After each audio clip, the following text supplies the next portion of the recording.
पुरविल्या, परकार्यार्थ देह झिजविल्या, सार्थकी लाविल्या हे श्रेय.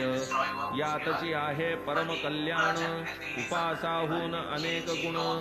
कैसे तिजला दिले ठसवून, कधीही विस्मरण न घडेसे. तैसेच जया परमार्थी आवड, कैसा करावा अभ्यास दृढ. करावे कैसे साहस अवघड, साधाया जोड नित्याची. ये अर्थीचा कथानुक्रम, अमृताहूनही गोड परम. श्रोतया उपजेल भक्ती प्रेम, दुःखाचा उपरम होईल. आता येथोन कथा गोड, श्रवणार्थियांचे पुरेल कोड. वक्त्या श्रोतया स्वानंद जोड, पुरेल होड श्रवणाचे. प्रेम भरित अलोलिक, वदवितील साई कथानक.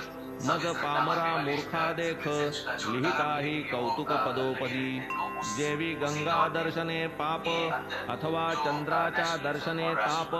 देवी साई मुखींचे आलाप, पाप संताप हारक. आता आपण श्रोतेजन, करा श्रवणार्थी सादर मन. महाराज साई मुखींचे वचन, निज गुरुदर्शन कारक.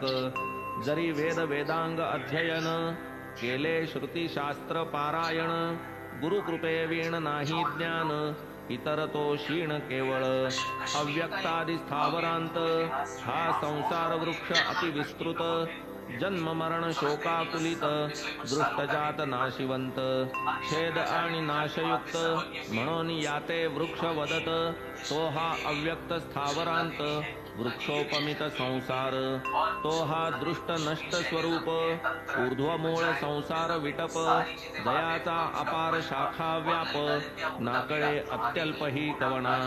क्षणामागे क्षण लोटे, तैसा हा पसरे फुटती फाटे. कधी दुरून रमणीय वाटे, आलिंगिता काटे सर्वांगी. कदली स्तंभ सम निस्सार, जैसे मृगजळवा गंधर्व नगर. तृष्णा जले बद्ध परिकर, ऐसा हा तरुवर साजिरा. अविद्या काम कर्मोद्भव, अव्यक्त बीजा माझी प्रभव. जो प्रतिक्षण अन्यथा स्वभाव, असता अभावात्मक स्वये. अनर्थात्मक हा ठाईचा, अविद्येपोटी जन्मयाचा. ईषणा तृष्णादि पाणियाचा, साठा तयाच्या सभोवती. धनधान्य पुत्र दारा, परिग्रहाचा जया पसारा. देहबुद्धीमुळे या थारा, तया आधारा तो वर्ते. अनंत प्राणी लिंगभेद, हेच जया वृक्षाचे संध. कर्मवासनादि पारंब्या निर्बंध, तेणे हा संबंध फोफावे. श्रुती स्मृत्यादि पत्री जो भरला, शब्द स्पर्शादि पल्लवी तरतरला. यज्ञदान क्रिया कुसुमी डवरला, रसरसला जो द्वंद्वरसी. अंत नाही याचिये फळा, उपजीवी